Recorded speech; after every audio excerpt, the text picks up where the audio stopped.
Bem-vindas ao Colo de Longe, o podcast que fala sobre os desafios, as vitórias, os perrengues e as trocas de quem é mãe fora do Brasil. Eu sou a Giovana Borges e a cada episódio nós vamos conversar e conhecer histórias reais de mães brasileiras espalhadas pelo mundo. Quem disse que rede de apoio precisa estar perto? Aqui, o colo chega, mesmo de longe. Se você também é mãe, está grávida ou se aventura na maternidade fora do Brasil, este é seu lugar. Vamos juntas nessa jornada de acolhimento, conexão e muito mais.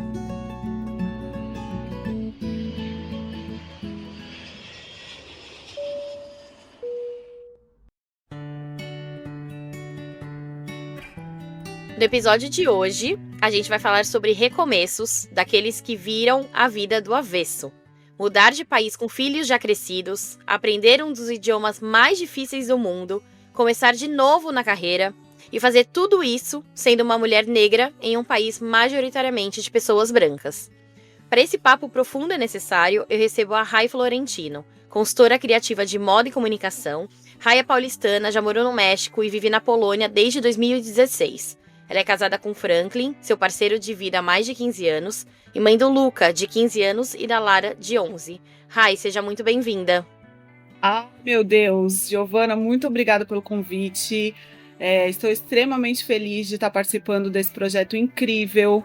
Eu já escutei o podcast, né? Acompanhei desde o início. Esse colo realmente para todas nós mães, e hoje é uma honra estar aqui participando e compartilhando um pouco da minha história com todas vocês. Ai, o prazer é todo meu, Rai, ter uma paulistana, né? Somos basicamente ali do mesmo local de São Paulo. Então, vamos começar dessa parte, né? Vamos começar pelo começo. Me conta quem é a Rai antes dessa vida de expatriada. Nossa, que loucura, né? Eu falo que minha vida daria uma série do Netflix facilmente. A minha história, né, começa ali na Bela Vista, que eu me entendo, né, realmente como uma menina de mãe solo, filha de mãe solo, e isso foi impactante para o meu desenvolvimento, porque naquela época, ainda nos anos 80, era muito complicado ser filha de uma mãe solo, né? Então passei por uma série de questões, porque minha mãe, sendo uma mãe branca, né, eu ouvia sempre perguntas que mexiam muito com a minha essência, sabe? E isso foi me tornando e me dando consciência muito cedo. Então eu amadureci com muita facilidade. Com 14 anos eu já trabalhava, já comecei a entender como é que o mundo, né, ia me questionar. E eu estava sempre pronta para o embate. Então com 14 anos tirei minha carteira de trabalho, comecei a trabalhar. Trabalhava como promoter, depois trabalhei na casa da minha vizinha, ajudando ela durante um longo período da minha vida. A Célia tem uma gratidão imensa. E cresci ali na Bela Vista, que é um bairro extremamente cultural, né? Onde tem muita facilidade, né? Para você se entender como pessoa artisticamente. E aí foi caminhando para onde as coisas foram me levando, que foi para o universo da moda. E Rai, quando que você percebeu que você queria trabalhar com moda e comunicação? Como foi uma coisa que você viveu na sua infância? Da onde veio essa inspiração? Nossa, eu acredito que eu já nasci Rai, né? Já nasci ramaiana, não tinha como ser diferente. Minha mãe, ela sempre foi uma pessoa muito artística, muito habilidosa, sempre trabalhou com arte, decoração e moda. Ela era costureira também lá no bairro. Minha mãe tem uma história de vida maravilhosa, é uma das pessoas que mais me inspiraram, porque hoje eu enxergo o quanto ela me inspirou.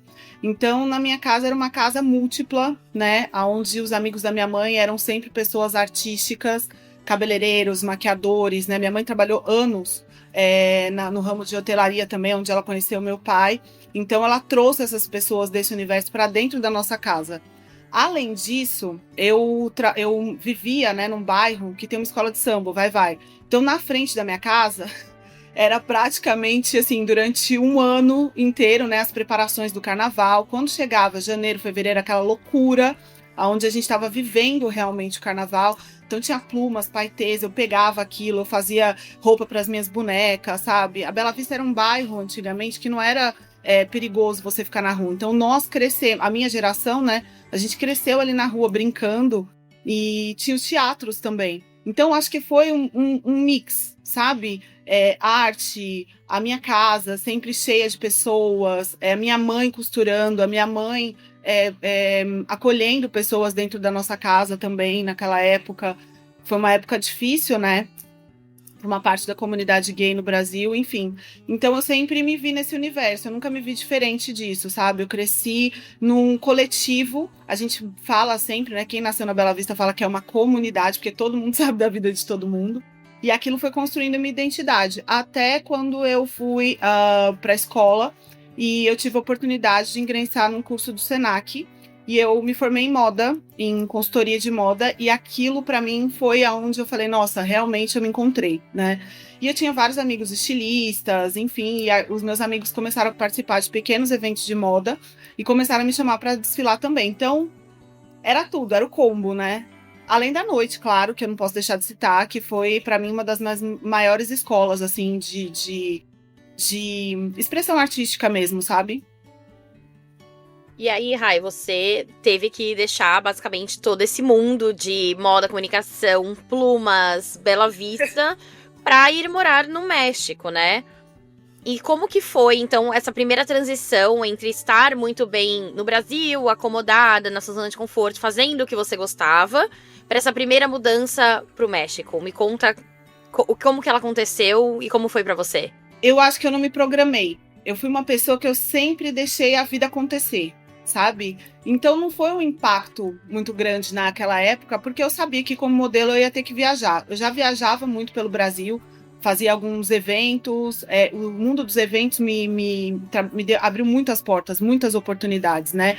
Então eu fui trabalhando como modelo, depois eu me formei no Senac, depois eu continuei dentro da área de eventos, mas quando eu me mudei para o México eu trabalhava como modelo ainda. Foi uma oportunidade de talvez ir para algum outro país, que naquela época se viajava muito. E eu não senti muito peso, mas senti o peso assim que eu cheguei lá por não falar o idioma. Eu acho que foi a primeira vez que eu falei, nossa, eu preciso aprender a falar um outro idioma, eu preciso ter esse clique, porque eu preciso falar com o meu cliente, eu preciso entender o que o meu cliente precisa. E eu sempre fui uma pessoa muito observadora. Eu acho que eu nunca fui uma das meninas mais hábeis, com mais habilidades na moda. Mas eu entendi o que o cliente queria e eu conseguia traduzir isso, sabe, para o universo que ele estava trazendo ou para a coleção, enfim. E aí eu comecei a entender que eu realmente precisava estudar um pouco mais antes de aceitar as oportunidades, sabe? E foi extremamente importante, porque ali eu passei muitas dificuldades e consegui entender e compreender que eu precisava saber me colocar em qualquer lugar que eu estivesse, né? Até porque naquela época ainda a gente não tinha internet, né? Era uma outra realidade. Eu falo que a gente vinha desbravando o mundo realmente com uma foice, porque não tinha nada, né? Então qualquer oportunidade que a gente tinha que ser agarrada com unhas e dentes. E eu traduzi isso para minha vida. Quando eu voltei para o Brasil, eu já entendi que eu não precisava mais ficar só dentro desse universo. Que eu tinha comunicação como aliada, eu era uma pessoa extremamente comunicativa. Eu faço isso aonde eu chegar, eu sei que eu tenho essa facilidade de leitura hoje em dia, claro.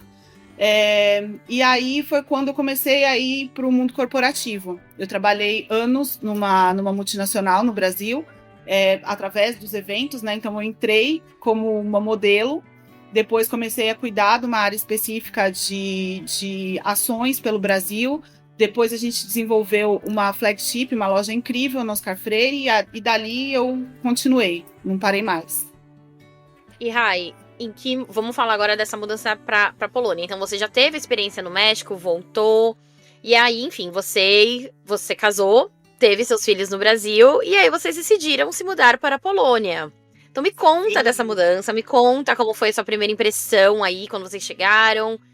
Enfim. Ai, Giovana, se eu te contar, foi mais uma das nossas loucuras, né? Porque o Franklin já era meu amigo ao longo da minha vida. Nós estudamos juntos, nossas famílias eram amigas, então a gente já tinha uma construção de quem era um ou outro, né? Quando a gente decidiu realmente estabelecer um relacionamento.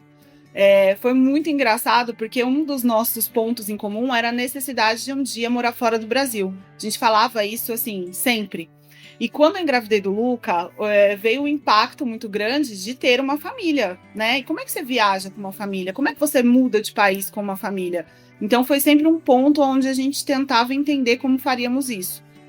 A gente já tinha família fora, né, nos Estados Unidos, mas a gente nunca tinha pensado em Europa como opção. Mas eu estava dentro de um trabalho que me exigia muito, né? O Franklin já vinha também de um banco americano e que tinha sede no Brasil. Esse banco fechou as operações, eles ofereceram, né, oportunidades e o Franklin decidiu abraçar. Foi quando surgiu, assim, a primeira vez a Polônia na nossa vida. Então, eu não tinha ideia do que era a Polônia, sabia da Segunda Guerra Mundial, enfim, que é o básico que todo brasileiro aprende na escola. Mas eu não tinha contato com a comunidade polonesa no Brasil, por exemplo, apesar de ter muitos amigos em Curitiba. E eu comecei a visionar. Eu falei, não, peraí, vamos visualizar como é que funcionaria a nossa mudança para a Polônia. Vamos fazer isso por um período de 1 ano. E aí foi a nossa decisão de vir. Fomos totalmente considerados loucos. Imagina, há quase 9 anos atrás, né? As pessoas falavam, gente, o que é Polônia? Polônia, terra do Papa. Só isso que as pessoas me perguntavam. E eu falei, não, acho que eu tô aberta a essa opção. Eu acho que eu sempre, né, tenho essas intuições que me colocam nesses lugares. Não acho que nem é intuição, acho que realmente eu uso meu sexto sentido, sabe? Comecei a buscar informações sobre a Polônia, vi que a Polônia era um país que estava em desenvolvimento. O Franklin já tinha algumas conexões fora do banco e essa possibilidade de mudança, realocação para outro país. Então a gente veio com toda a infraestrutura, né? Eu tenho uma gratidão imensa, assim, por essa oportunidade e por a gente ter tido a coragem de mudar de São Paulo para Varsóvia. Porque hoje a gente mora em outra cidade, né? E como que foi essa transição? Varsóvia é bem maior, né? É uma cidade onde tem toda uma estrutura e tudo mais. E como que foi essa mudança também para o norte do país, que é onde vocês estão agora, né? Nossa, eu acho que Varsóvia é uma São Paulo organizada. Vamos deixar assim a cidade, né? Para ter uma visão. Mistura o antigo e o novo e você tem a possibilidade ali de conhecer muitas pessoas. E aí, em uma dessas oportunidades, o Frank recebeu a proposta de vir para um banco daqui, na verdade, o Frank trabalha com um banco nórdico, não é nem um banco polonês, mas a sede é aqui em Gdańsk, uma das sedes, né? E olha que coincidência, um dos primeiros lugares que a gente viajou na Polônia foi para Gdańsk. No primeiro dia que eu pisei na rua, eu sou a pessoa assim, né, visionária. Eu olhei e falei, gente, esse lugar é maravilhoso.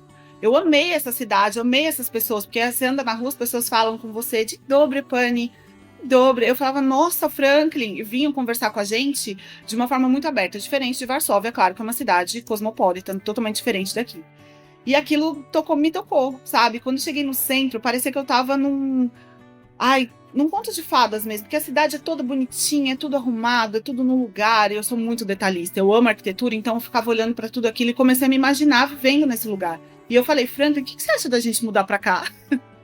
Ele falou, nossa, muito legal, a cidade é muito bonita, é tudo muito organizado, e nem era o que é hoje, tá? Cidade, assim, mudou totalmente. Mas foi nesse momento que eu acho que eu tive a ideia de sim mudar e continuar vivendo aqui na Polônia. Aí o Franklin recebeu essa proposta, as crianças estavam super bem adaptadas em Varsóvia, e isso foi uma coisa que a gente sentiu um pouco de apego, né? Para não falar outra coisa, medo, uma sensação de, meu Deus, será que eu vou fazer a coisa certa? Será que eu vou fazer a coisa errada? Porque na maternidade as pessoas sempre colocam a gente nesse lugar. Mas você tá pensando, o que vai ser do futuro das crianças? Eles já têm que aprender um outro idioma, agora depois de 1 ano e meio, onde eles já estão adaptados, vai mudar de novo. E a gente ficava, nossa, e agora? Vamos, não vamos? Voltamos, né? A gente tinha ainda, até 1 ano e meio, 2 anos, essa preocupação, porque a Lara era um bebê, então viemos para cá com a Lara com 2 anos e meio, o Luca tinha 7 anos, então com 7 anos ainda ele estava em desenvolvimento, ele já falava inglês, já falava, com 4, 5 meses ele começou a falar polonês, por incrível que pareça, tá? Já tinha as frasezinhas prontas, montadas, a Lara também teve uma facilidade com o idioma, tanto que ela falava mais polonês do que português, então a gente pensou em tudo e falou, vamos mudar? Eu acho que seria uma boa oportunidade de viver perto do Mar Báltico, é lindo, a gente teria uma vida muito mais tranquila por trabalhar numa empresa nórdica, e a gente buscava isso, educação, segurança, saúde e qualidade de vida, sabe? Que é tudo que a nossa cidade e a Polônia nesse momento nos oferece. E Rai, então vamos voltar. Quero falar um pouquinho sobre a questão dos seus filhos. Bom, você não teve filhos na Polônia, então já é outra etapa, é outra mudança. Você levou os seus filhos junto com você. Então, assim, a Lara era muito pequenininha, então a questão de compreensão, de sair do Brasil, não foi uma questão. Mas eu não sei se foi pro seu mais velho, porque você falou que ele tinha uns 7 anos ali, né, quando vocês mudaram. Que já é uma criança, que já entende, já tem opinião. Então me conta como que foi. Primeiro essa mudança do Brasil, né, pra Polônia em si, e depois mudar, como se eles sentiram muito. Eu sei que criança se apega muito. Na idade da Lara, acho que não tanto, mas na idade dele, sim. Então, me conta como que foi toda essa transição de filhos, porque a gente fala muito aqui no podcast, eu falo muito com mães que têm essa preocupação, que saíram do Brasil, e muitas que tiveram filho fora, que foi o meu caso, mas que levam os filhos, e muitas mulheres que vão ouvir esse podcast que estão nessa dúvida também. Ai, queria muito morar fora, mas meu filho já tem 10 anos, meu filho já tem 8 anos, e eu não sei se vai ser bom. Então, acho que a sua experiência pode, ainda mais um país que tem uma língua super difícil, uma cultura super diferente do Brasil, acho que a sua experiência contando mais sobre assim, essas transições vai ajudar muito outras mães que estão nesse mesmo barco. Sim, eu tô sempre aberta também a compartilhar sobre isso, porque acho que foi um dos pontos mais importantes para nós.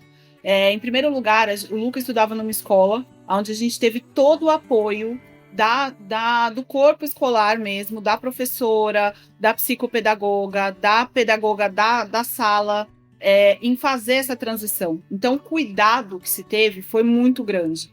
Além disso, a gente tinha uma profissional que nos atendia, que era uma psicóloga, que também nos ajudou nesse processo. A gente se preparou. Então, quando o Franklin começou as entrevistas, eu já estava com esse processo, a gente já tinha essa ideia de mudança. A escola começou a comentar com as crianças que haveria uma mudança e que o Luca ia mudar, e a gente conversou com ele, a gente explicou para ele, porque a Lara, sendo bebê, ela não sentia essa mudança, ela sentia que ia acontecer alguma coisa, que ela mal falava. Mas, ao mesmo tempo, a nossa preocupação foi manter os laços, né? Então, qual que era o laço que o Luca tinha no Brasil de maior afeto? O que conectava ele? A escola. A escola tinha um papel fundamental. A escola, a babá, a gente tinha uma pessoa que ficou anos conosco na nossa casa, a Nera. Então, assim, ela fazia parte da nossa família. Como é que você arranca, né, tudo isso?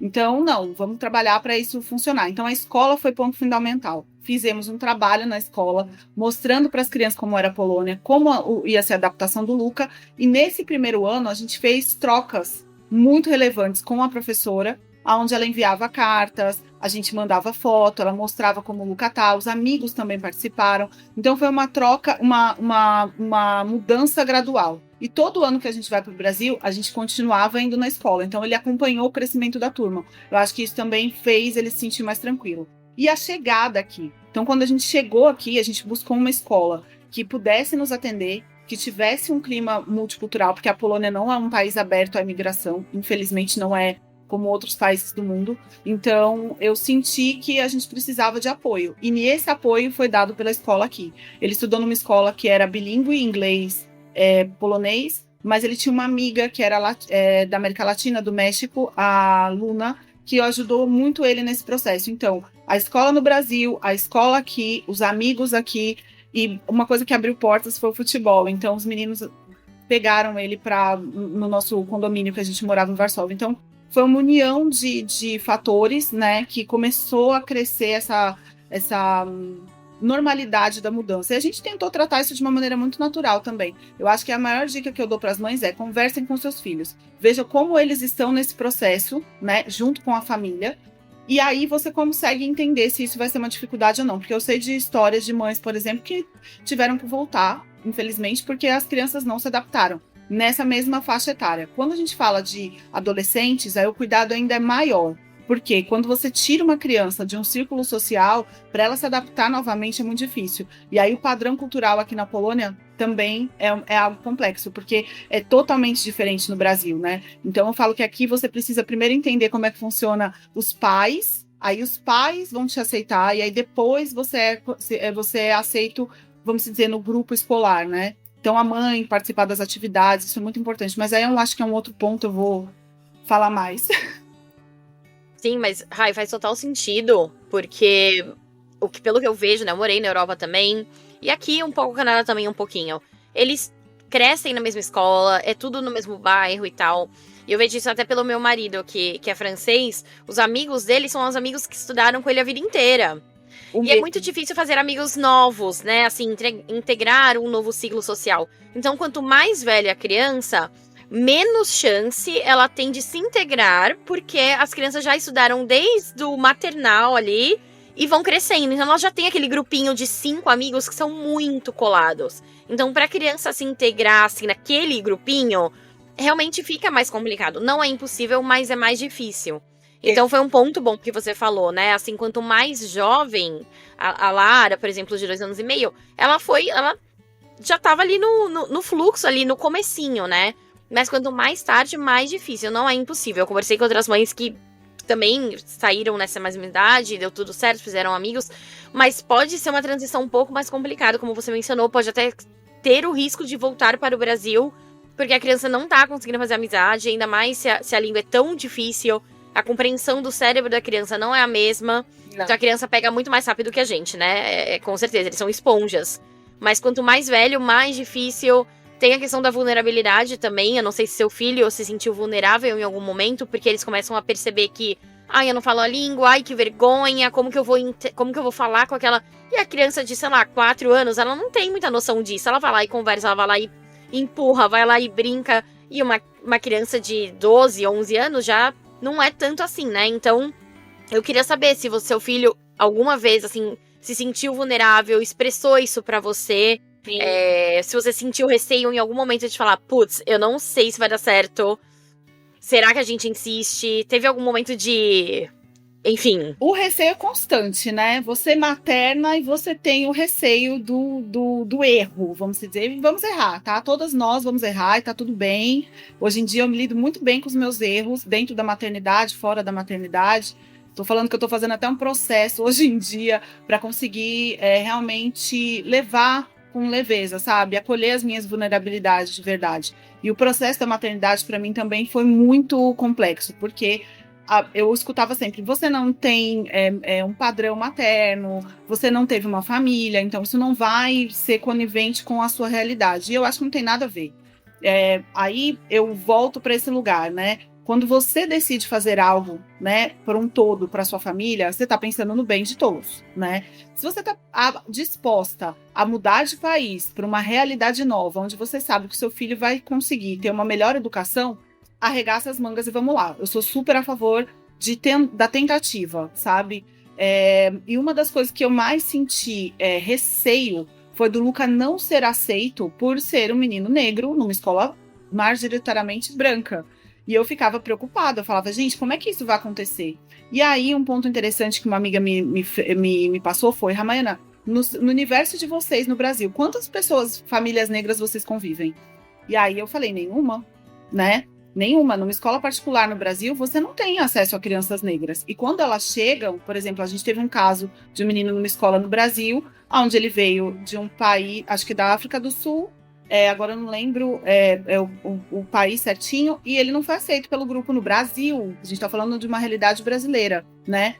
E aí vem uma série de outras construções que a gente precisa entender e compreender que quando somos imigrantes, a gente precisa compreender como é que funciona as tradições e a sociedade do lugar. Então, além desses fatores do grupo, além desse fator de proteção, como é que a escola trabalha a inclusão, né? E aqui na Polônia existe sim um programa, principalmente em Gdańsk, que é onde as crianças são acolhidas, né? Então, quando você chega com as suas dúvidas, os seus questionamentos, a primeira coisa que a escola, a instituição escola faz e é cedido pelo governo é uma professora de polonês. Então, a criança vai chegar na escola, ela vai ter uma professora exclusiva para poder atender as necessidades dela. Depois disso, a mãe é convidada a fazer alguns trabalhos na escola. E aí vai depender de você ir ou não. Eu falo sempre, vá. Vá e tente participar do todo. Porque quando você entende como é que está funcionando as coisas dentro da escola, nossa, é meio caminho andado. Então, acho que esse foi o meu maior goal dentro desses meus temores, sabe? Me colocar dentro da escola, exercer um trabalho voluntário ali. Eu fiz várias apresentações sobre o Brasil para desmistificar algumas coisas, né? Para as crianças entenderem e terem maior compreensão. E isso foi levado assim...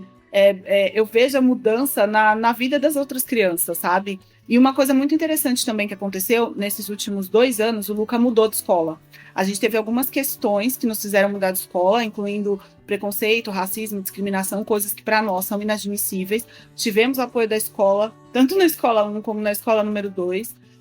Fomos agentes de mudança e transformação. Isso é uma coisa que me dói muito falar, que eu não fiz só pelo meu filho, eu fiz por um grupo todo, porque pessoas diversas vão chegar. E eu não estou falando só de pessoas negras, eu estou falando de pessoas árabes, italianos, que já me relataram situações bem complexas aqui. E aí eu acho que a gente tem que ser esse agente de transformação, né? Na sociedade que eu estou inserida, porque eu faço parte de um bairro, de uma comunidade. E as nossas apresentações na escola, eu fiz em todas as escolas do meu bairro, fizeram com que as pessoas tivessem um olhar diferente para nós. Então a gente passou de somente uma família brasileira, né? Mas sim a família brasileira, né? O Luca, hoje em dia, com a troca de escola, ele passou por uma série de questões, porque infelizmente os grupos já estavam formados, mas quando ele teve um outro caso de racismo e preconceito e xenofobia, ele foi totalmente acolhido pelo grupo, que foi o que não aconteceu na primeira escola. Então, eu acho isso muito importante. Eu acho que a juventude está mudando, as crianças estão sendo esse agente de transformação e a gente tem que estar com um olhar atento para isso também, como mãe, né? Então, eu sou muito próxima do grupo, elas amam os meus posts, sempre estão conversando comigo e acho que essa troca é muito importante também. Ai, maravilhosa. Eu achei incrível que você foi na escola, que você participa. Porque acho que muitas mães também acabam ficando tão perdidas e tão inseguras com o processo, porque elas não se envolvem. Também tem muitas mães que não têm tempo de se envolver e tudo mais. Existe essa questão. Mas você ir lá fazer apresentação sobre o Brasil, enfim, isso ajudou não só você fazer parte da comunidade como mulher, mas como mãe pro seu filho, né? E pra sua filha, pra todo mundo, pra família, né? Isso é muito incrível. Então também fica aí pra quem tá ouvindo a gente, uma dica. Se você tá se sentindo mais isolada, não tá sabendo direito o que tá acontecendo na escola, vai lá, converse, propõe uma atividade, propõe uma apresentação. Eu tenho a apresentação pronta, eu envio já tá pronto. Eu tenho em inglês, tenho em polonês, claro. E se eu não me engano, também tem alguma coisa já traduzida em espanhol. Não tá toda perfeita, mas eu fiz uma apresentação na ONG e também eu participo de alguns trabalhos voluntários aqui, com várias frentes diversas, principalmente na ajuda para mulheres. Mas eu acho que é muito importante a gente se colocar nesse lugar. Quando eu acredito que quando eu cheguei, eu não tinha essa visão, porque eu fui para Varsóvia, claro, e eu fiquei dentro de um grupo. Então você começa a ouvir muitas histórias. A Polônia é um país fechado, eles não são abertos a imigrantes, você não vai ter uma boa qualidade de vida aqui. E muito pelo contrário, eu já tinha uma vida maravilhosa no Brasil, graças a Deus, mas eu vim para cá e eu comecei a olhar com outro olhar, né? Esse país tem tanto a oferecer. As pessoas são muito incríveis. Eu tenho grandes amigos. Meus amigos poloneses são amigos irmãos que eu posso contar para qualquer coisa. São até ciumentos, eu brinco às vezes. E você faz uma coisa para um, tem que fazer para outro. Polonês é assim, viu? Você faz um almoço em casa para uma família, tem que fazer para outra também, senão dá rinha. Eles se bicam. Brincadeira. Mas é verdade, eles são ciumentos, sim. Mas a questão toda é que eu acho que quando eu me coloquei nesse lugar de servir também, sabe, de alguma forma, eu comecei a ver a mudança através das professoras, depois veio o olhar das mães, depois eu era ouvida, aí depois eu recebi um prêmio. Claro que isso mexe com o nosso ego também, né, porque eu sou dessas. Eu falei, ai meu Deus, me aceitaram, sou, né, daqui. Mas não é só isso. Eu comecei a entender que eu tinha um trabalho muito maior. Não era só pelos meus, sabe? Eram por todos. E quando chegou uma família brasileira na escola com 2 crianças, gente, foi incrível. Foi incrível ver uma família para cá. Hoje em dia eles estão morando aqui na Polônia, mas em Cracóvia. E, nossa, eles foram muito bem recebidos, né? Ai, mais uma família do Brasil. Ai, que maravilha. E foi incrível. Foi uma experiência maravilhosa. As crianças se deram super bem. A filha dela hoje está com 11 anos, se eu não me engano. Ela não estudava com a Lara, mas era uma sala anterior. A Lara e o Luke estudaram durante o período na mesma escola. E a gente mudou. As crianças se abraçam, entendeu? A gente faz coisas incríveis. Eu levo sempre que eu vou para o Brasil, né? Eu trago as trocas culturais, eu levei as crianças numa tribo, trouxe para eles como é a experiência de viver numa comunidade indígena, a história do Brasil. Eles têm muitas dúvidas. E aí eu acho que quando você sana essas dúvidas, acaba o preconceito, acaba a xenofobia, acaba uma série de outras coisas. E, Rai, como que é pra você educar, então, falando nessa questão de duas culturas, né? Pra você, a Lara, por exemplo, saiu muito cedo do Brasil, né? O seu filho já tinha enfim, uma compreensão maior ali do Brasil, dos avós, dos amigos e tudo mais. Como que é pra você educar em duas culturas tão diferentes? Então, eles têm a cultura na escola, a cultura da comida, do mercado, mas existe a cultura brasileira também, a nossa brasilidade, que a gente sempre tenta manter, né? Você tem a vantagem que o Franklin também é brasileiro, então o português tá aí muito frequente na vida de vocês, mas existem outras coisas da cultura brasileira que, enfim, a gente às vezes perde, mas a gente quer manter. Como que você faz para equilibrar esses dois pontos no dia a dia de vocês? Você tocou num ponto essencial, que é que somos uma família brasileira, né? Eu e o Franklin. Então isso já tem uma diferença absurda.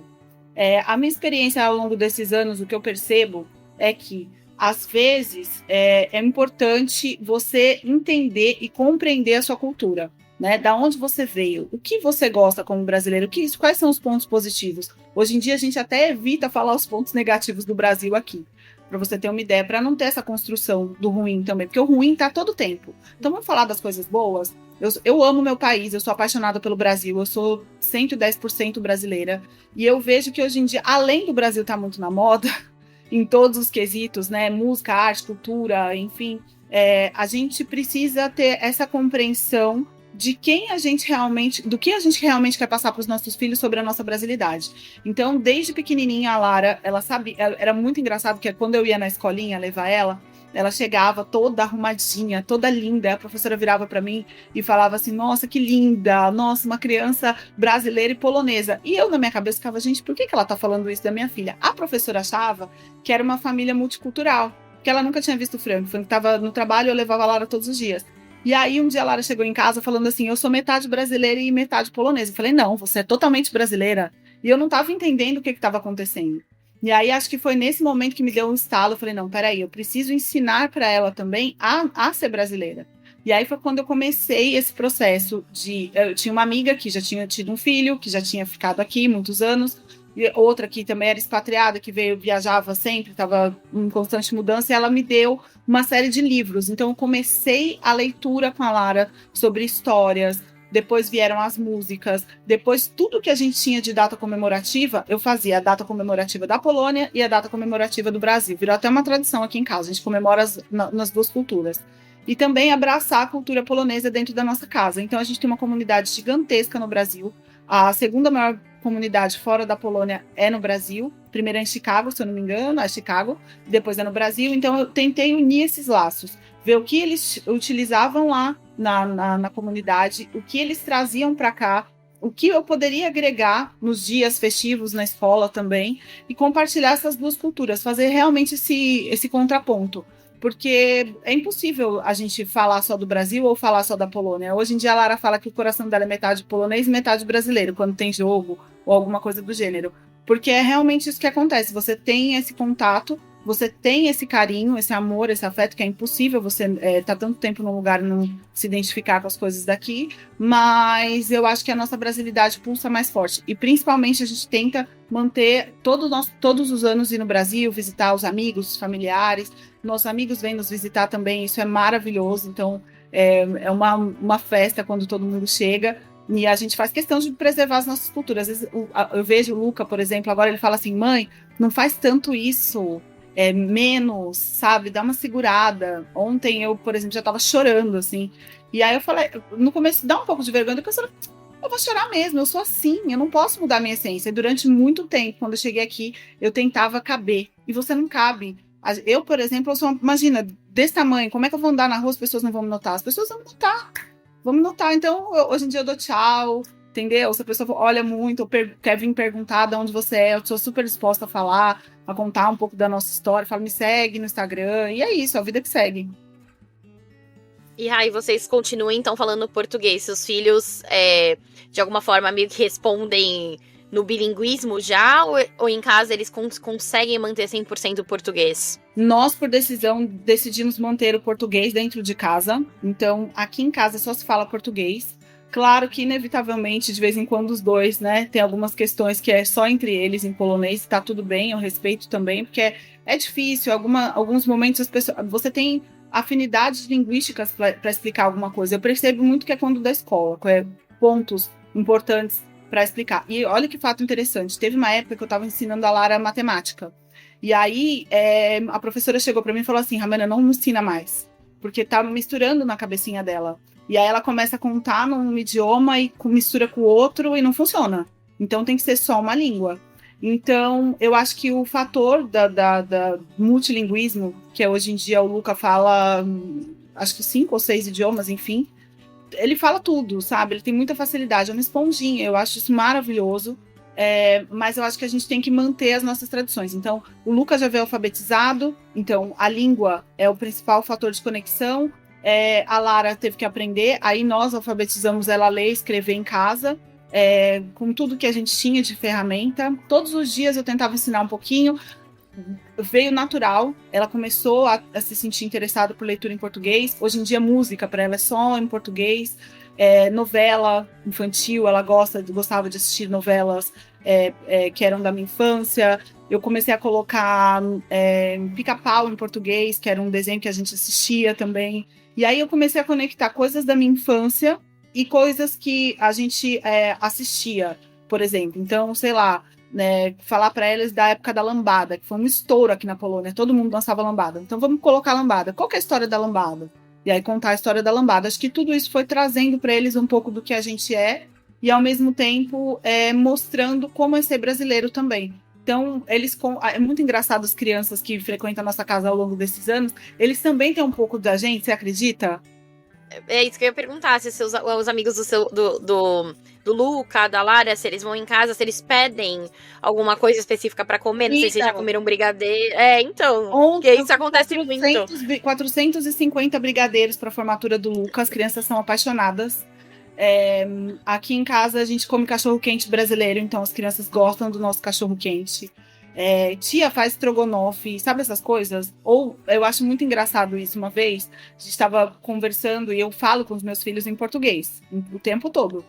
E aí um irmãozinho de uma amiguinha da Lara estava aqui e ele me respondeu: não quero. Gente, aquele dia falei, não quero. Sabe quando você não tá esperando? Tem grandes amigos também que frequentam a nossa casa há muitos anos e a filha deles, esses dias, a gente começou a ensinar frases completas para ela. Ela tá fazendo espanhol, mas ela já entende um pouco de português, né? E aí ela não tem sotaque. Ela fala de tanto ouvir. E outra coisa também, polonês tem afinidade, Giovana, para a língua. É uma coisa fantástica, é deles, é nato. Quem fala polonês normalmente fala italiano, português, espanhol com muita facilidade. Acho que é uma língua tão difícil que, assim, já aprendeu o mais difícil, né? Daqui não tem como ser pior. Deve ser mais ou menos por aí, né? Eles têm uma facilidade porque a língua deles é muito difícil, então qualquer outra parece um pouco mais fácil. Não, deve ser muito dia, por exemplo, aqui na nossa cidade, que é uma cidade turística, dificilmente você vai a algum lugar e a pessoa não fala inglês. Às vezes eu até pergunto, falo, desculpa, você não fala inglês? A pessoa me olha com uma cara, tipo, claro que eu falo inglês, né, senhora? E eu tenho dificuldade de me expressar algumas vezes com as declinações, então eu muitas vezes fico travada em falar e falar errado, sabe? Eu falo errado, aí quando eu tô com meus amigos é bonitinho, mas quando você tá falando formalmente aqui não, e você precisa falar, certo? Então eu falo, olha, eu não falo muito bem, será que a senhora pode fazer o atendimento em inglês? Se a pessoa já de cara diz que fala inglês, eu já mudo para inglês direto. Ou é muito engraçado também, quando eles nos olham e não me conhecem, ou não conhecem as crianças que eu tô fora do bairro, a pessoa já vem falar com você em inglês direto. Ela nem tenta o polonês, né? Porque realmente é uma língua bem difícil. Eu acho que tá entre a quarta língua mais difícil do mundo, mas eu acredito, pra mim, a mais difícil, gente. Desculpa, mas polonês é difícil demais. Dizem que a criança só tá alfabetizada que depois consegue falar o idioma depois dos 7 anos. Meu Deus. Nossa, nem imagino. Mas, Rai, pergunta um pouco profunda aqui. O que você acha que seus filhos ganham por estarem crescendo fora do Brasil? E o que eles perdem, vamos excluir o fator família, porque acho que é muito injusto colocar família aqui no meio. É lógico que perde família. Mas o que você acha que eles perdem, talvez perdem, crescendo fora do Brasil? Olha, eu não sei se eu posso dizer que seja uma perda, né? Mas é conhecer mais o nosso país, né? Ter as experiências positivas que eu tive no Brasil ao longo da minha infância. Então, eu fui muito acolhida, sabe? Por famílias, por amigos. E hoje em dia eu considero os meus amigos a minha família. Então é como se fosse uma irmandade mesmo, sabe? Amigos de mais de 30 anos. Não sei se eles vão ter essas construções aqui, né? Eu vejo que hoje em dia, não é só na Polônia, mas todas as relações são muito superficiais, né? Você nunca se aprofunda mesmo. Então, eu acho que isso é algo que eu sinto que aqui eles não vão ter essa facilidade como eu tive, por exemplo.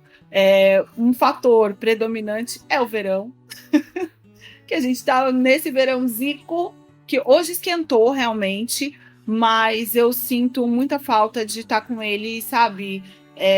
No chão, tomando banho de mangueira. Eu adoro essas coisas, e as crianças também, eles adoram essas experiências, acho isso tão legal. E os finais de semana com os meus amigos, sabe? Aqueles finais de semana que você senta assim e fica todo mundo conversando e as crianças brincando, que é o que eu mais gosto de fazer quando eu tô no Brasil, é ficar na casa dos meus amigos, com a família, na mesa reunida, todo mundo cozinhando, os adultos cantando, e sabe aquele caos generalizado? Aqui nós temos alguns amigos que a gente faz isso. Mas não é o tempo todo, não é todo final de semana. Então, acho que isso é algo que eu sinto bastante falta. E o que você acha que eles ganham, olhando pelo lado positivo? Em primeiro lugar, a segurança. Eu acho que aqui a gente tem uma segurança no ir e vir, de você deixar uma bolsa, uma mochila em algum lugar e ninguém colocar a mão. Eu tenho certeza que meu filho vai sair na rua como um adolescente correndo e ele não vai ser alvejado ou parado pela polícia, sabe? A Lara, como mulher, o respeito pela mulher aqui na Polônia é muito grande. Então você pode sair do jeito que você quiser. Como você se sentir bem, ela vai ser respeitada. Então eu acho que essa cultura deles de respeito, olha, horrível dizer, mas civilidade, sabe? Você tem o direito de ser um cidadão, ir e vir com tranquilidade. Isso me deixa muito, muito feliz. E a educação, sem sombra de dúvida, que eu acho que foi um dos fatores fundamentais para a gente decidir continuar aqui pelos próximos anos.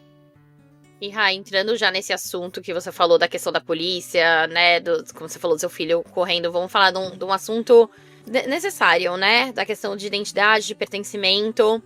Bom, falamos várias vezes nesse episódio que vocês são uma família negra, vivendo na Polônia, que é um país majoritariamente branco. Você mencionou lá na questão da escola que seu filho sofreu 2 ou 3 episódios de racismo em ambas as escolas. E eu queria saber como que se trata essa questão do preconceito. No Brasil a gente vê que é muito explícito, né? As pessoas simplesmente falam, a gente vê, como você mencionou, com a polícia, no trabalho, enfim. Tem países que, né, todo país existem pessoas racistas. Mas existem países aqui, por exemplo, no Canadá, eu vejo que é um racismo bem leve, mascarado, sabe? Que não é tão explícito quanto é no Brasil, por exemplo, na Argentina, que é super. Sim. Como que é aí na Polônia pra vocês? Vocês sentem quando vocês andam na rua, quando vocês entram em algum restaurante, olhares? Me conta um pouco sobre a questão do trabalho. Enfim, você diz, né, quando olham pra você na rua, você dá tchau. Mas é a sua forma, né? Enfim, existe essa questão mais profunda, que é o racismo, e eu acho que é super importante a gente conversar sobre aqui no podcast. Giovana, é uma situação que inevitavelmente vai acontecer com qualquer pessoa preta em qualquer lugar do mundo, né? Infelizmente, não tem como poder salvar os nossos filhos de passar por essas questões. Nossa, eu tô tão emotiva esses dias por tudo que aconteceu, mas como eu posso te explicar isso?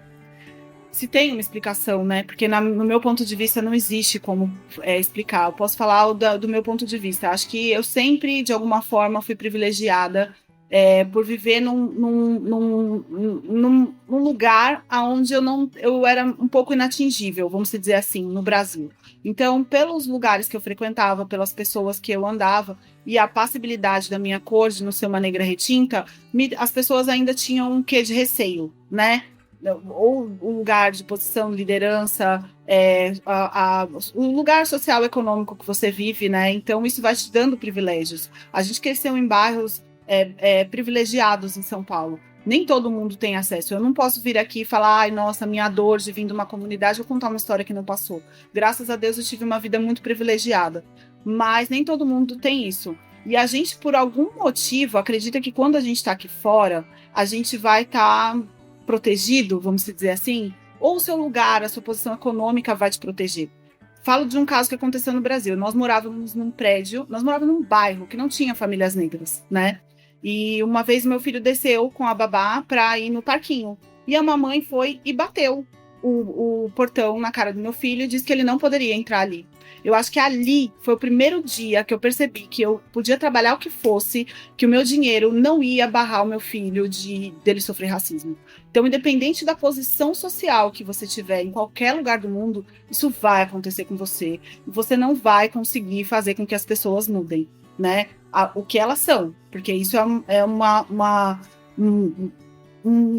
condição realmente. E aqui na Polônia não foi diferente. Eu vim para cá muito armada, achando que ia ser terrivelmente pior que o Brasil. Então eu fiquei muito próximo da comunidade brasileira. E por incrível que pareça, eu sofri mais preconceito dentro da comunidade brasileira do que dos poloneses. Então as minhas piores ações, as minhas piores situações são sempre aquele racismo revelado, o lugar de vergonha, de pequenez, de, sabe, coloca você lá embaixo.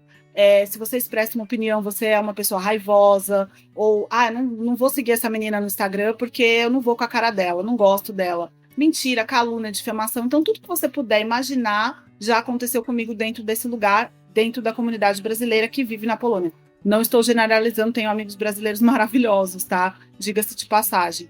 Mas quando a gente muda para cá, existe uma questão essencial. As pessoas, elas têm medo de falar as coisas. Então existe o respeito. Ela pode ser racista dentro da casa dela, mas fora de casa, para ela falar isso, ela sabe que o impacto vai ser muito mal visto. E ela vai pagar por isso, né? Porque eu tenho um amigo que fez um processo, ele ganhou a causa.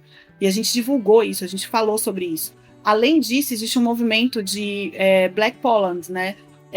Afro Polands aqui. Então, existem poloneses descendentes de negros, né, ou de famílias multiculturais, que também endossam esse movimento e falam abertamente sobre isso. Então, eu acho que a gente está indo por um caminho de novo aqui na Polônia, quando a gente fala sobre essas questões, porque elas não são admitidas, principalmente dentro do meu círculo social. Então, eu vivo num condomínio onde existem, hoje em dia, outras famílias de outras nacionalidades e já passaram por situações de xenofobia, preconceito, não racismo, discriminação, mas as ações sociais são feitas para que isso não ocorra mais. Então, acho que isso é muito importante, porque a pessoa ter que realmente ir para a cadeia ou ter que ser levada a público esse tipo de situação, aqui é muito vexatório. E as pessoas não querem passar por isso. Elas não estão mais sendo validadas. Eu acho que isso é importante, a validação. Então, quando aconteceu isso com o Luca na escola, foi muito importante nesse último caso, porque eu que peguei, eu que vi, né? Uma menina escreveu uma mensagem para ele, eu achei aquilo um absurdo, e eu entrei em contato com a professora, eu falei com a professora sobre isso, e eu cheguei com as mães e comentei, falei, olha, não vou admitir esse tipo de coisa. E as mães foram, assim, endossaram tudo isso, sabe? Não, a gente também não, imagina, eu sou totalmente contra, isso não existe aqui, nós não somos assim. Então, o que eu vejo, que a Polônia de hoje, a Polônia contemporânea, não passa pano para esse tipo de situação. E além do movimento feminino também ser muito forte aqui, falando sobre essa falta de olhar e cuidado para essas questões raciais. Então, são pessoas que elas não são aliadas, elas não estão fazendo post no Instagram, elas estão trabalhando arduamente para ser realmente a mudança que a gente quer ver no mundo. Eu participei de uma palestra o ano passado, Foi o ano passado, onde a gente estava falando sobre esses movimentos dentro das empresas. Como as mulheres negras ou latinas estão sendo olhadas, estão sendo vistas, né? Qual é a nossa experiência aqui no mercado de trabalho? Como a gente pode se colocar à disposição para auxiliar outras mulheres também terem compreensão e entender o que está acontecendo? Porque muitas vezes a gente não é ensinado a entender. Aqui na minha casa eu ensino. Falo, não, se acontecer isso, você tem que me falar. E já teve situação de acontecer e o Luca passar pano pro amiguinho, porque ele sabe que eu não vou tolerar, né? Um tipo de fala, preconceito, racismo. Ele tenta ser a gente também, porque, né, não tem como ser diferente, filho de quem ele é. Mas, enfim, é muito complicado, porque eu lembro das minhas dores. E aí eu não quero que meus filhos sofram, mas ao mesmo tempo é inevitável, sabe? Por mais que eu tente protegê-los, eu não vou conseguir mudar o mundo sozinha. Então a gente precisa de união. E aí é onde eu consigo ter paz no meu coração de me sentir acolhida quando isso acontece, sabe? Uma vez eu fui contar para uma amiga o que era a escravidão no Brasil, o que era o processo de racismo estrutural. Ela chorou comigo. Ela chorou. Ela falou assim, amiga, eu nunca imaginei que você passasse por isso. Eu nunca imaginei que isso acontecesse na minha cabeça, e de verdade, na cabeça deles, de muitas pessoas que não têm isso, que não são racistas, eles não entendem, eles não conseguem ter compreensão de como alguém pode ser tão cruel. Nossa, é até difícil eu responder, porque eu não... Bom, eu sou branca, então eu nunca vou conseguir me colocar na sua pele, né, Rai? Então, assim, pra mim é muito... Eu não tenho nem como adicionar nada, porque tudo que você falou é extremamente válido. É assim, é absurdo. É assim, é inacreditável a gente estar discutindo isso em 2025. É inacreditável que seu filho tenha sofrido isso nessa altura do campeonato. Gente, pelo amor de Deus, sabe? Não, e sabe o que é mais importante? Desculpa. Sabe o que eu acho que é muito importante? A gente ter lugares onde a gente possa falar sem o julgamento, sabe? Porque por mais que eu não falo isso nas minhas redes sociais. Ah, mas você não fala por quê? Porque eu quero. Gente, são dores profundas. Eu não tô pronta para falar. Claro que com você é diferente, a gente tem, né, essa afinidade. Eu vejo você acolhendo mães, então eu tô num lugar de segurança que eu sei que eu não vou ser massacrada. Mas muitas pessoas não entendem, Giovana, elas não querem falar no assunto. E quando eu tento trazer isso pra luz, não, vamos falar de outra coisa. Vamos colocar como fala? Panos quentes? Panos quentes.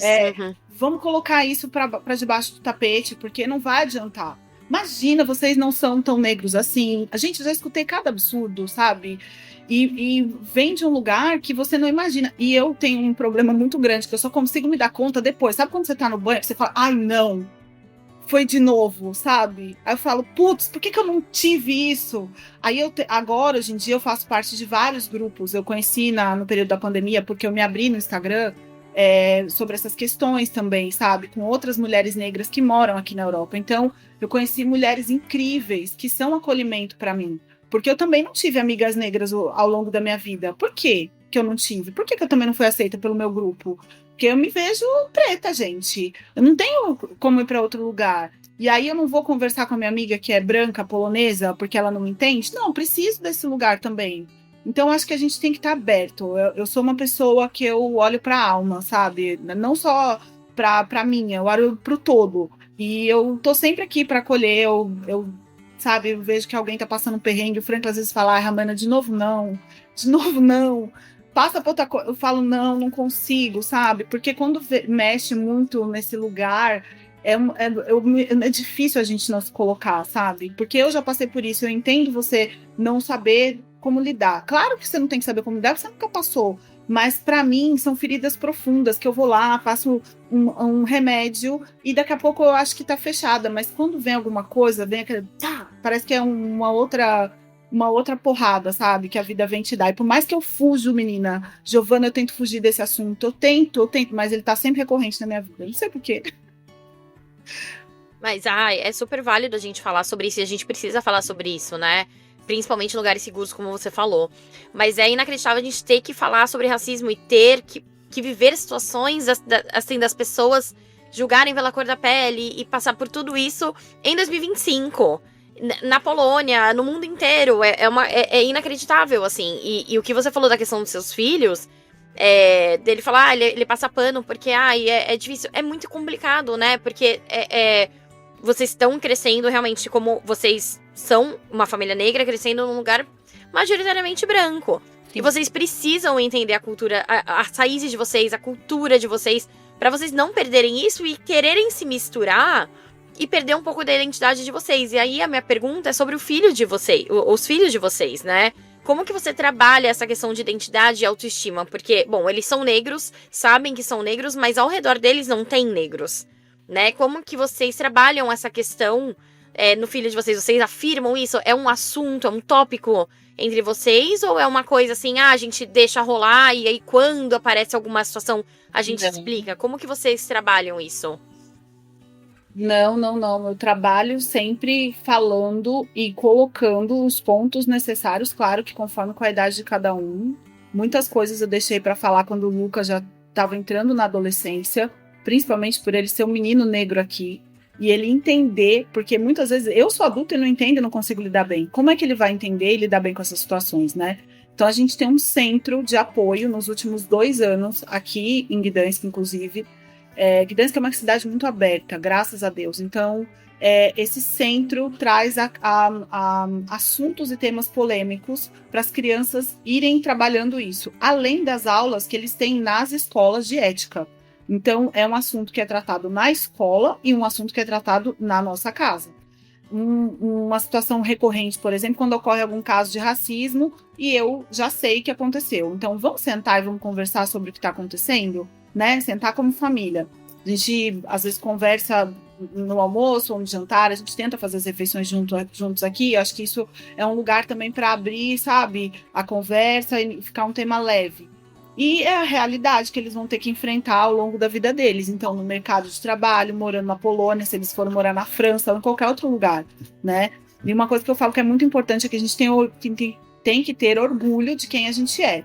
Então, não mude a sua identidade. Em primeiro lugar, você é uma menina brasileira. Com a Lara, eu acho que é tudo muito mais fácil. Não fácil no lugar que ela não vai passar por situações, sim, mas ela sempre esteve no mesmo lugar, na mesma escola. Ela sempre foi a bonequinha do grupo por conta do cabelo, o jeito, né? Então, ela tem esse lugar, essa bolha de proteção. E quando ela sair dessa bolha de proteção, como é que a gente vai enfrentar isso? Eu lembro até uma vez que a gente foi pro Brasil e ela chegou no shopping, no shopping ali, no shopping paulista, sabe? As pessoas passavam por ela e ninguém olhava. Ela falou assim, mãe, por que aqui ninguém fala que eu sou linda? Por que aqui ninguém fala que eu sou maravilhosa? E aí eu falei, filha, porque aqui você é só mais uma criança. E aqui eu tenho a brincadeira, né? Eu falo, aquela sua amiguinha, a loirinha do olho verde, porque no Brasil a gente não tem uma amiguinha do olho verde constantemente, né?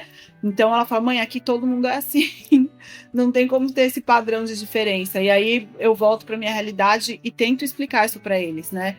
A gente tem que estar aberto a todas as pessoas, mas entender realmente o que cada um tá falando pra gente. E a gente já passou por uma situação numa das escolas aonde a gente percebeu que quem precisava de acolhimento não era só o meu filho, era o menino também que tinha feito a ação. Ele foi xenófobo, mas assim, ele não sabia nem o que ele estava falando, ele estava replicando o que ele estava ouvindo em casa. E aí foi quando me deu esse estalo, eu falei com o corpo da escola, com as professoras, a gente precisa explicar para as crianças que nem sempre o que elas estão aprendendo dentro de casa é o que elas vão poder colocar em xeque na sociedade, né? Então a escola também tem que vir como agente de mudança e falar com as crianças aqui em casa sobre isso, dar ferramentas para eles falarem na escola também. Então acho que a escola é o lugar onde eles aprendem aqui em casa e transformam isso na escola, a ponto de professoras virem falar comigo. E um exemplo, a gente foi fazer um trabalho sobre árvore genealógica. A gente não, né? A Lara. E aí a Lara chegou para mim e falou assim, mãe, eu quero a minha árvore genealógica até 1900 e nananã. Eu falei, meu amor, a gente não tem. Aí ela falou, como assim a gente não tem? Eu falei, a gente não tem, porque a nossa família provavelmente, num determinado momento da vida, foi de escravizados. Ela falou, como assim? Eu falei, vamos lá, vamos contar. E aí eu peguei um livro de história e comecei a explicar. Ela tampou o ouvido e falou, mãe, eu não quero mais ouvir. Isso é horrível, horrível. Eu falei, sim, se a gente tivesse nascido 100 anos atrás, provavelmente a mamãe e o papai eram escravos, vocês seriam filhos de escravizados e viveriam numa senzala. Nossa, a Lara ficou horrorizada. Resumo, ela foi pra escola e contou isso pra professora, tirou 10. tirou 10. Mas de uma situação que, para ela, foi inadmissível. Ela falou, como é que meus amigos não sabem disso? Eu preciso replicar isso na escola. E ela foi lá e apresentou o trabalho dela. Mostrou até um dia a nossa árvore genealógica. E depois ela falou, a gente não tem mais acesso a saber o que aconteceu com a nossa família, porque aconteceu isso e a professora ficou em choque dela ter tantas informações. E eu acho que é nesse momento que a gente precisa falar, sabe, Giovana? Não dá pra gente esconder também por um longo período. Quando a gente estava no Brasil, eu levei eles no museu... Ai, meu Deus, Museu da Afro-Brasil, no Ibirapuera, sabe? E aquele museu... Eu não sei se é uma exposição fixa. Eu não, faz muito tempo também que eu não vou, mas eu sei. Com eles, agora eu não lembro. Eu me confundo todos os anos do Brasil, vou misturando. Mas enfim, a gente estava de férias, eu fui levar as crianças para fazer essa imersão, porque até uma pessoa, um dos diretores do museu era lá da Bela Vista, né? Amigo dos meus pais, da minha família, enfim. E aí fomos lá, e aí quando eu cheguei, tinha a primeira foto da Dona Olímpia, que foi a nossa guardiã, porta-estandarte da escola. Tem milhares de histórias com a Dona Olímpia, que morava na frente da minha casa. Eu chorei. E aí o Luca entrou na sala de Navio Negreiro, eu fui contando para eles toda a nossa história, né? Tudo que aconteceu. A hora que o Luca viu o Navio Negreiro, ele começou a chorar. Ele falou, mãe, não dá para mim. Aí eu falei, aqui eu já tô indo demais, entendeu? Mas eu acho importante falar. Uma hora eles vão ter que saber, né? Claro que eu não vou aprofundar nesse exato momento, porque também não é necessário, porque ele pode traumatizar. Eu acho que, não traumatizar, mas, sabe, deixar muito impacto. A Lara ficou muito impactada, o Luca também. Então eu tento tomar um cuidado, acho que é importante. Mas eles têm total e completa noção que eu tô aqui pra esclarecer qualquer dúvida. Uhum. Perfeito, Rai.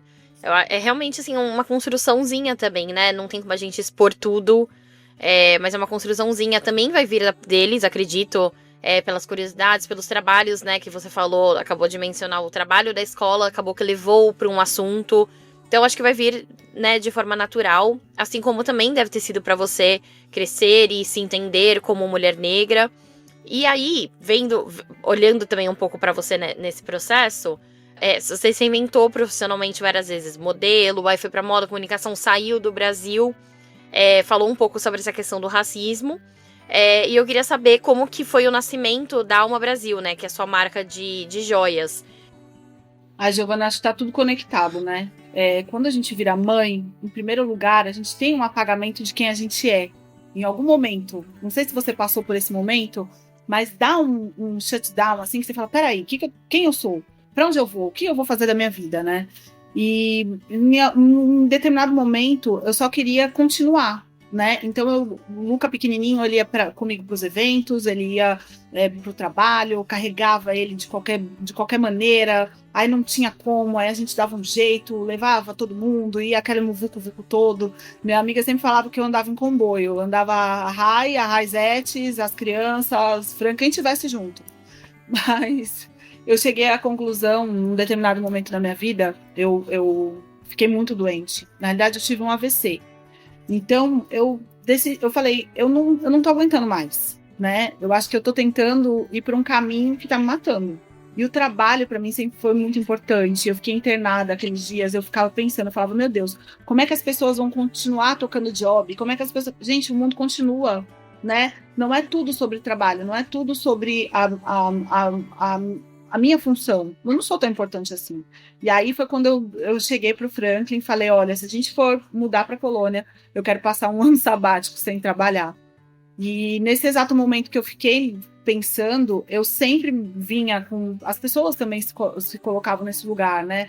O que você tá usando? Da onde que é isso? Da onde que é aquilo? As suas roupas são incríveis, né? Eu gosto de cor, eu gosto de estampa, eu gosto muito de acessório, coisas grandes e tal. E eu falei, nossa, eu acho que eu tenho que trazer um pouco do Brasil para a Polônia, porque de alguma maneira a minha presença alegra, né? E eu quero levar um pouco dessa alegria, um pouco da nossa presença para as pessoas. Eu acho que muitas pessoas aqui não entendem por que a gente lida bem com as adversidades, sabe? E aí eu parei para analisar e naquele período eu falei, eu preciso trazer alguma coisa para a Polônia. Só que aí a gente vai fazendo outras coisas, vão vindo outras oportunidades. Graças a Deus eu tenho clientes fantásticos aqui na Polônia, no Instagram, em tudo que eu me proponho a fazer eu tento entregar 110%. E aí foi aonde eu não deveria. Não façam isso. Mas eu acho que a Alma Brasil veio como para finalizar, sabe, essa história aqui, para fechar um ciclo da minha vida. Eu acho que um ciclo de mudança, um ciclo de inovação.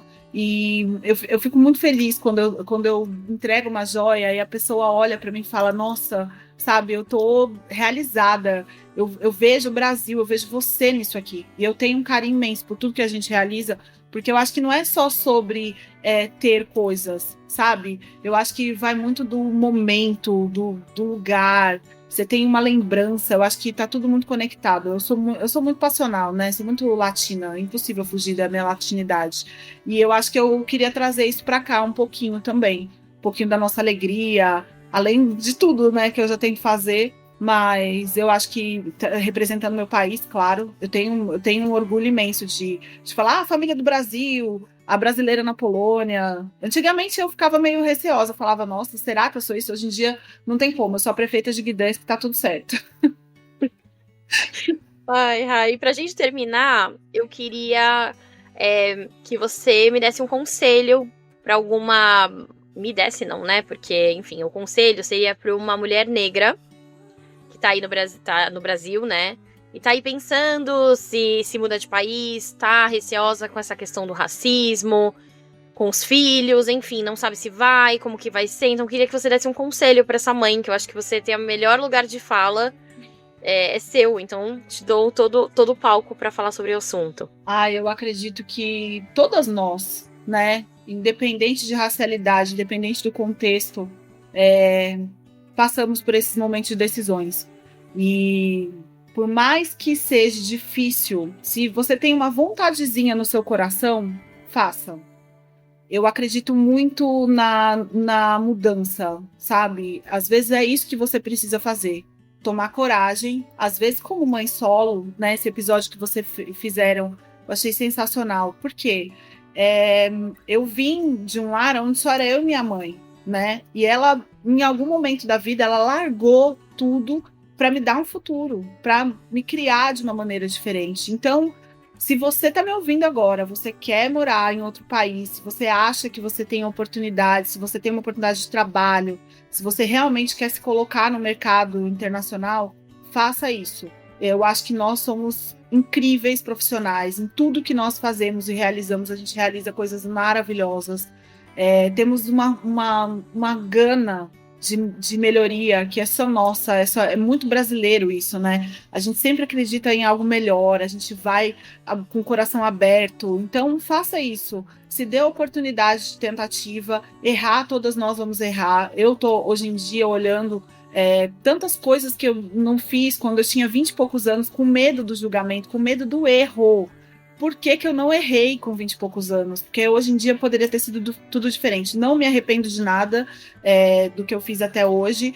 Fui sempre muito íntegra com as minhas escolhas, com as minhas verdades, com os meus valores. E não passa em cima dos seus valores por isso, né? Eu acho que isso é muito importante. E o de resto, vai.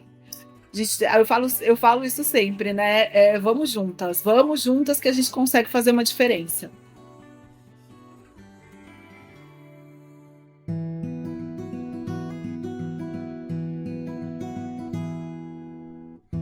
Obrigada por acompanhar mais um episódio do Colo de Longe. Se essa conversa tocou seu coração, compartilhe com outras mães que também estão vivendo essa experiência fora do Brasil. E não esquece de seguir a gente no Instagram, @Colo de Longe.